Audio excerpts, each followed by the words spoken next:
오늘은 빌립보서 세 번째 시간으로 못생긴 보석이냐 이쁜 짱돌이냐 라는 제목으로 하나님 말씀 증거하겠습니다. 뭘 택하시겠습니까? 뭘 택하시겠습니까? 못생긴 보석이겠습니까? 이쁜 짱돌이겠습니까? 못생긴 보석을 택해야 될 줄로 믿습니다. 여러분, 중국의 문화 대혁명 당시에 굉장히 활동을 많이 했었던 목사님 중에, 중국 목사님 중에 워치만 리 목사님이라는 분이 계십니다. 그분이 쓴 책 중에 믿음의 수위를 높이라 이런 책이 있는데, 여러분, 중국 공안에게 이 목사님이 쫓기면서 배를 타고서 계속 계곡의 강줄기를 타고 이렇게 도망가고 있는데, 강 중간중간에 암초들이 너무 많았다는 거예요. 그래서 하나님이 이 암초를 잘 피해서 잘 갈 수 있도록 도와주시옵소서 그렇게 기도를 했는데, 갑자기 자기가 타고 있는 그 배에 물 수위가 확 올라가더라는 거예요. 여러분, 물 수위가 올라가면 무엇은 안 보입니까? 암초는 안 보이는 거예요. 강 중간중간에 있던 바위가 전혀 보이지 않더라는 거예요. 그래서 이 목사님이 한 가지 깨달았다는 것입니다. 믿음의 수위를 높이면 문제가 보이겠습니까? 안 보이겠습니까? 안 보이는 거예요. 우리의 믿음의 수위가 낮기 때문에 우리의 삶의 고초에 있는 여러 가지 암초들, 문제의 바위들이 보이고 그것 때문에 우리가 힘들어하는 것이죠. 여러분, 우리의 인생도 마찬가지입니다. 여러분, 암초 없는 인생은 없어요. 죽겠다 하면서도 여러분, 인생에서 만나는 암초를 우리가 그때 은혜로 피해가게 되는 것입니다. 근데 여러분, 그것도 한두 번이지 매번 인생의 문제를 피해만 갈 수는 없지 않습니까? 그렇죠? 이럴 때 필요한 것이 무엇입니까? 우리의 믿음의 수위를 높여야 될 줄로 믿습니다. 특별히 믿음의 수위를 높이면 인생에서 만나는 여러 가지 문제들이 하나도 보이지 않는다라는 거예요. 문제로 여겼던 것들이 문제로 받아들여지지가 않는다는 거예요. 낮은 믿음의 수준에 있을 때에는 모든 것이 다 문제였는데, 믿음의 수준을 높이니까 옛날에 문제였던 것이 하나도 문제로 여겨지지 않더라. 여러분, 이러한 은혜를 누리시기를 바랍니다. 나이를 한 살 한 살 먹어갈수록 우리의 믿음도 자라야 되지 않겠습니까? 그렇죠. 옛날에 20대 때에는 그것이 문제였고 이것 때문에 밤잠 설쳐가면서 눈물 짓던 그런 일들이 많이 있었는데, 여러분, 나이를 먹어가면서 우리가 신앙생활을 많이 하면서 20대 때 내가 걱정하고 내가 힘들어했던 그 문제로 30대 때에도 40대 때에도 힘들어해서는 안 되는 거예요. 여러분, 우리의 믿음의 수준을 높이시기 바랍니다. 그 대표적인 예가 우리가 묵상하고 있는 이 빌립보서를 쓰고 있는 사도 바울입니다. 우리 다 같이 20절 말씀 다 같이 한번 읽어보도록 하겠습니다. 시작. 나의 간절한 기대와 소망을 따라 아무 일에든지 부끄러워하지 아니하고 지금도 전과 같이 온전히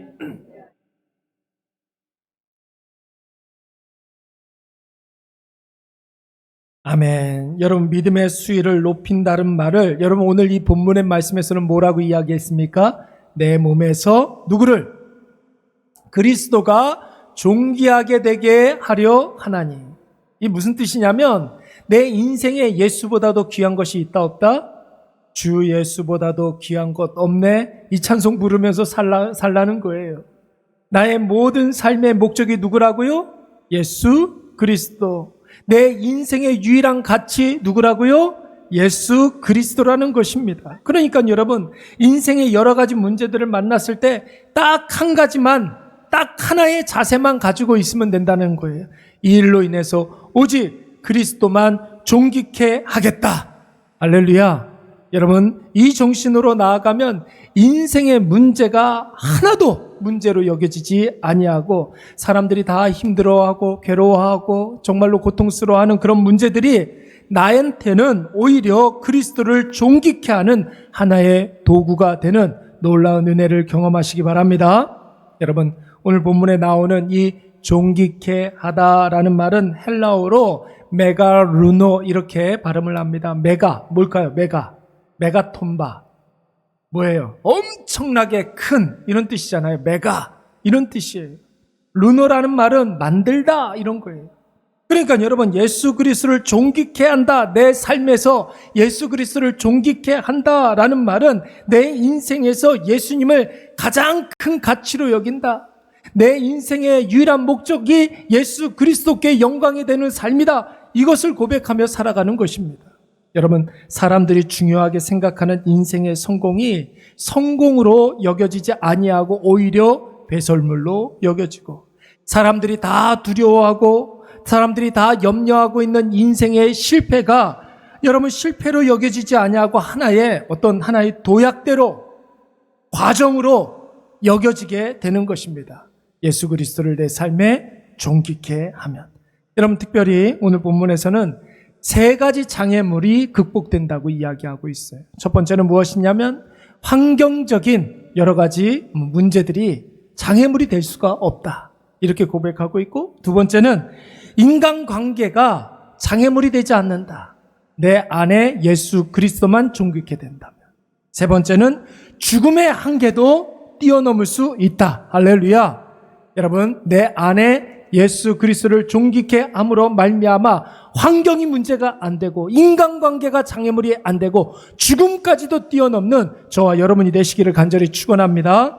여러분 한번 보세요. 사도 바울이 지금 어떤 환경 가운데 있습니까? 이 빌립보서를 어디에서 쓰고 있다고요? 옥중서신이라고 그랬어요. 감옥 안에서 쓰고 있습니다. 여러분, 바울 개인적으로만 보면 이 얼마나 큰 고난입니까? 그런데 여러분, 그의 인생 가운데 그리스도만을 존귀케 하고 자신의 인생의 가장 큰 비중을 두니까 그 감옥과 그 고난 속에서도 사도 바울이 지금 기뻐할 수가 있는 거예요. 여러분, 빌립보서를 우린 기쁨의 서신이라고 이야기하지 않습니까? 내 안에 예수 그리스도가 존귀케 되니까 감옥에서도, 감옥이라는 환경 속에서도 우리가 기뻐할 수가 있는 거예요. 내가 감옥에 갇혔기 때문에 오히려 이곳에서 진드감치 서신서를 쓰면서 복음을 정리할 수도 있는 것이고, 그 서신서를 통하여서 여러분 어떻습니까? 다른 사람들도 사도 바울 대신에 고처에서 복음을 증거할 수 있는 시너지가 발휘될 수 있다는 거예요. 사랑하는 여러분, 오늘 우리의 환경, 우리의 고난, 우리의 문제가 더 나은 곳으로 가는 기폭자가 되시기를 간절히 축원합니다. 언제? 내 삶에 예수 그리스도가 존귀케 될 때 환경이 절대로 우리의 장애물이 될 수가 없습니다. 나이가 장애물이 될 수가 있습니까? 없습니까? 우리의 병약하고 건강하지 못한 육체가 장애물이 될 수가 있습니까? 없습니까? 여러분, 우리의 통장의 잔고가 장애물이 될 수가 있습니까? 없습니까? 없어요, 여러분. 내 안에 예수 그리스도가 존귀케 되므로. 두 번째는 우리가 그리스도를 존귀하게 여길 때 우리의 인간관계가 장애물이 될 수가 없다라는 거예요. 오히려 우리의 인간관계로 하나님께 영광을 돌리게 될 줄로 믿습니다. 여러분, 15절 말씀을 보시면은 사도 바울에게도 인간관계에 문제가 있었어요. 사도 바울 시기하는 사람들이 있었을까요? 없었을까요? 있었죠. 사도 바울 죽이려고 작정한 사람들, 여러분, 그런 사람들이 사도 바울을 죽이기로 작정한 사람들이 여러분 40명이면 된다고 그랬어요. 뿐만 아니라 사도 바울을 박해하는 사람들도 있었습니다.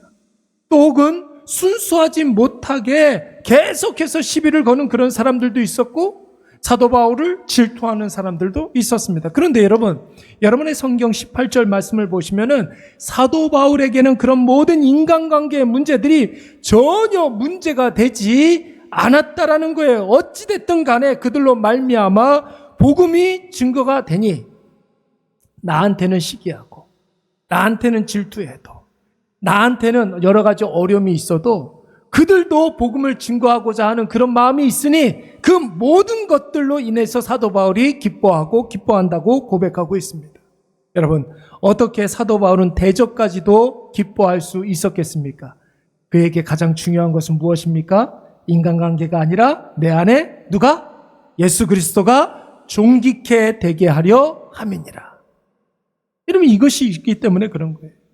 여러분, 인간관계가 쉽다고 생각하는 사람 어디 있겠습니까? 그렇죠? 누구나 다 인간관계는 다 어려워요. 옛날에 굉장히 유명했던 그런 농담 중에 뭐 이런 말 써도 될런지는 모르겠지만 돌아이, 조금 우리가 재밌게 이야기하려고 또라이 불변의 법칙 뭐 이런 게 있었어요.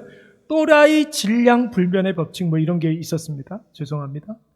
여러분, 또라이를 피해서 다른 데 옮기면 거기에도 또 다른 또라이가 있다. 이 또라이 불변의 법칙이래요. 상또라이가 없으면 자잘한 또라이가 여럿이 있다. 뭐 이런 거. 또라이가 사라져서 다행이다 생각했는데 더 심한 또라이가 들어오게 되고, 또라이 상대하기 위해서 내가 또라이가 되어야 한다. 뭐 이런 이야기도 있습니다. 우리 조직에는 내가 있는 그곳에는 이상한 사람 별로 없는데, 내가 있는 곳엔 또라이가 없는데 이렇게 생각하는 사람은 당신이 바로 또라이다. 이런 말이 있어요. 여러분, 어디를 가든지 나하고 안 맞는 사람들이 다 있을까요, 없을까요? 그래요. 어디를 가든지 나하고 안 맞는 사람들은 다 있어요, 여러분. 틀림없이 있어요. 그런데 그 안 맞는 사람이 안 보이는 경우가 있어요. 내 눈에 그리스도가 존귀케 되면, 할렐루야, 내 안에 예수 그리스도가 크게 보이면 사람이 보일까요, 안 보일까요? 안 보여요. 나를 일부러 못 살게 구는 사람이 대적으로 느껴지지 아니하고 그런가 보다 하는 그런 생각이 들게 되는 거예요. 전혀 그 사람 때문에 신경이 쓰이지 않는 거예요. 나에게는 누가 더 중요하기 때문에? 예수 그리스도가 더 중요하기 때문에 그런 거예요. 교회를 시작하고 나서 사람들이 좀 모이니까 주변의 선배 목사님들이 저에게 가장 많이 하는 말이 무엇이었냐면, 사람이 모이면 조직을 잘 내서 그 조직에 일을 맡겨야 된다. 조직을 잘 운영하는 것이 목사가 해야 되는 일이다. 뭐 이런 말을 하시는 분들이 더러 있었어요. 그런데 여러분, 제 눈에는 사람 몇 명 모이느냐 보다도 예수 그리스도가 더 크게 보이는 거예요. 사람 몇 명 모이느냐, 그게 뭐가 중요해요? 이번 주에 몇 명 모이고 다음 주에 수백 명 모이고 이럴 것도 아니잖아요. 그렇지 않습니까? 이번 주에 빠진 사람이 다음 주에도 무슨 일이 있었으니까 빠졌겠죠. 예. 이번 주에 몇 명 나오느냐, 그건 중요한 게 아니에요. 여러분, 우리 눈에 예수 그리스도가 더 크게 보여야 할 줄로 믿습니다. 예수 그리스도가 크게 보이니까 예수님의 눈으로 성도들을 볼 수가 있는 거예요. 성도들이 조직 못해서 이 교회에 온 게 아니잖아요. 성도들이 일 못해서 이 교회에 온 것이 아니지 않습니까? 여러분, 그래서 소그룹, 구역 형성, 남녀 전도회 이런 거 안 하는 거예요, 여러분. 여러분, 제발 저한테, 목사님, 우리도 구역이 좀 이렇게 있었으면 좋겠어요. 목사님, 우리도 여전도회가 있었으면 좋겠어요. 이런 소리 하지 마세요. 당분간 안 할 거예요. 당분간 안 할 거예요. 여러분, 무슨 부서를 만들고 무슨 부장을 세우고 부원들 뭐 조직도 해봤어요. 해봤는데 그게 오히려 장애물이 되더라고요. 해봤어요. 첫 해. 다 해봤어요. 근데 그게 오히려 장애물이 되더라고요. 예수 없이 인간적으로 친해지면 여러분 밖에서 엉뚱한 짓 해요. 틀림없어요. 여러분 한번 상상을 해보세요. 아내들이 이렇게, 여전들이 이렇게 모여가지고 열심히 일을 하면서 아내들 데려다 주면서 남편들이 이제 라이딩 하면서 차로 이렇게 데려다 주면서 남편들도 친해졌어요. 좋아요, 안 좋아요? 교회 안에서 아내 이렇게 자동차로 이렇게 데려다 주면서 아내들이 이렇게 이렇게 여전도에 활동하면서 남자들도 이렇게 모이기 시작하는 거예요. 좋아요, 안 좋아요? 좋아요. 너무 친해져가지고 밖에 나가서 호프나 한잔 합시다. 좋아요, 안 좋아요? 그런 예가 있을까요, 없을까요? 비일비재예요. 비일비재예요. 네? 안 모이는 게 차라리 낫잖아요. 그렇잖아요. 예수 없이 사람들이 모이면, 마음이 맞으면 오히려 여러분 그 어떤 세력화돼 가지고 누군가를 또 깔아뭉개게 돼 있어요. 예수 없으면. 예수 없이 공감대가 우리가 이렇게 형성이 되면 누군가는 왕따가 돼요. 틀림없어요. 여러분, 제일 중요한 게 무엇입니까? 사람입니까? 예수입니까? 예수 그리스도예요. 그래서 여러분, 우리 교회는 서로가 서로를 볼 때 저 사람 안에 예수 그리스도가 있는가 없는가, 이 기준으로 사람을 대하시기 바랍니다. 그러기 위해서는 내가 먼저 누구의 사람이 되어야 할까요? 예수의 사람이 되어야 한다라는 것이죠. 그래야 예수를 볼 수 있는 영적인 분별력이 생기고 그 영적 분별력으로 교제도 하고 사역도 하고 능력도 나타나게 되는 것입니다.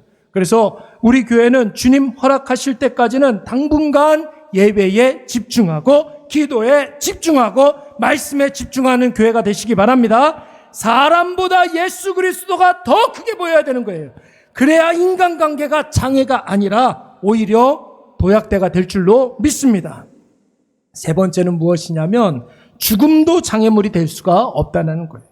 여러분 21절 말씀에 보면 사도 바울이 어떻게 고백하고 있습니까? 내 안에 사는 이 누구 있기 때문에 예수 그리스도가 존귀케 되므로 죽음도 유익함이라. 할렐루야. 죽어도 사느니라. 죽어야 살리리라. 이 고백을 지금 하고 있는 거예요. 실제로 여러분 사도 바울은 지금 로마 황제의 재판을 기다리고 있는 형편이에요. 로마 황제는 여러분 법률가가 아니에요. 마음대로 하는 사람이, 기분 내키는 대로 하는 사람입니다. 로마 황제 앞에서 재판을 받다가 로마 황제가 그날 기분이 별로 안 좋아요. 그러면 사도 바울이 죽을 수 있는 확률이 높습니까? 낮습니까? 높죠. 그날의 감정에 따라서, 그날의 기분에 따라서 사도 바울이 죽을 수도 있고 살 수도 있는 거예요. 여러분, 죽음은 누구에게 달려있느냐면 하나님께 달려있는 줄로 믿습니다. 그래서 사도 바울은 지금 계속해서 죽음의 위협에 시달리고 있지만 사도 바울의 고백은 뭐예요? 내가 지금 감옥에 갇혀 있는 것도 유익한데 내가 혹 그래서 죽는다면 그 죽음도 얼마나 유익이 되겠는가? 감옥에 갇혀 있는 것도 내가 유익한데 나의 죽음도 하나님 앞에는 더 유익이 됨이라. 이런 생각을 지금 갖고 있는 것입니다. 여러분, 잘 사는 것보다 잘 죽는 것이 더 중요하다며요. 그렇죠? 잘 사는 것보다 잘 죽는 것이 더 중요하대요. 잘 죽는 한 사람이 여러분 잘 사는 100사람보다 훨씬 더 좋은 영향력을 미치는 경우가 굉장히 많이 있습니다, 여러분. 그래서 여러분 잘 죽으면 살아있을 때보다 더 많은 일을 할 수가 있는 거예요.